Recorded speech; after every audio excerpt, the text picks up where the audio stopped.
Welcome to the deep dive.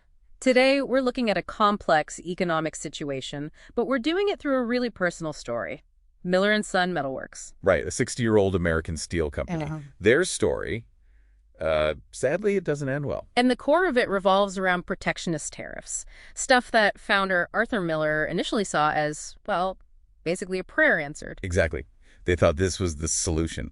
But we're going to trace how those good intentions, you could say, ended up creating this sort of rust, the rust of good intentions. So our mission here is to track how this played out from that initial high, the dream stage, all the way to the end. Showing how, abstract economic policy turns into very real, very painful financial reality for people like the Millers. Okay, so let's start with that dream stage. Arthur Miller must have felt vindicated at first. Oh, absolutely. Yeah. There was this brief moment of maybe euphoria.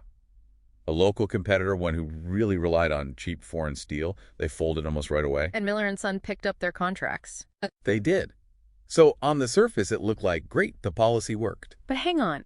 If the tariffs were meant to help American companies like Miller and Son, why did their costs start going up? That seems counterintuitive. That's the twist, isn't it? It's the crux of the problem. They went against a local guy, sure, but those same tariffs jacked up the prices of the essential global parts they needed. Ah, okay. So it wasn't protecting all their inputs. Not at all. It was more like a illusion of control. They needed specific things they couldn't get domestically, or at least not easily. And the price hikes were serious. Yeah, very serious. Our sources show the specialty chrome they use for high-end finishes doubled overnight. Doubled. Wow. And it wasn't just materials. Think about machinery parts. Essential bearings for their machines, sophisticated stuff made in Germany. Okay. Those jumped 25%, suddenly. So why couldn't they just, switch to American-made bearings or chrome? Well, John Miller, Arthur's son, who was running things then, he tried. He spent ages looking. But the thing is, for specialized work like theirs, you often can't substitute. Why not? Steel is steel, right? Or bearings are bearings. Not quite, especially not with high-precision manufacturing. That German bearing, for instance, it's built to incredibly tight tolerances, certified for their specific multi-million-dollar machines. You slap in a domestic part that's even slightly off-spec, maybe not rated the same way.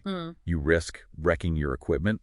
The quality, the reliability, it just wasn't comparable for those niche items. Okay, so John's stuck. He needs these imported parts, but they're getting prohibitively expensive. That sounds like the frustration stage you mentioned. Exactly. And then it gets worse. The nightmare stage hits. This is where politics really escalates things. Retaliatory tariffs. Precisely. The initial tariffs caused problems, sure, but the retaliation from other countries, that caused the collapse for Miller and Son. How so? What happened? Their biggest client, an automotive company up in Canada, they'd had this contract for years. It was rock solid. Okay. Well, because of the new trade tensions, the retaliatory tariffs from Canada, Yeah.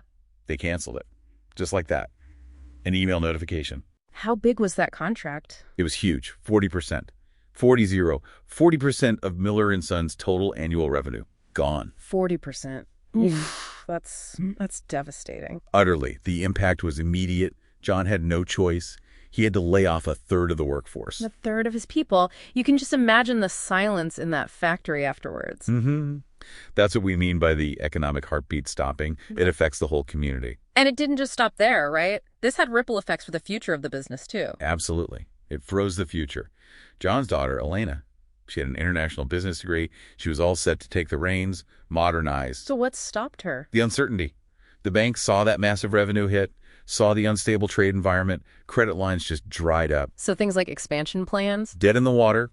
She had plans, needed a critical new CNC machine to maybe pivot, diversify their products. Banks just said no. Flat out refused the loan. Wow. So she was trapped by decisions made way outside her control. Trapped by abstract policy, yeah. Stuck with older tech, unable to adapt. It really drives home that lesson, doesn't it? They thought they were winning the local fight, the protectionism battle.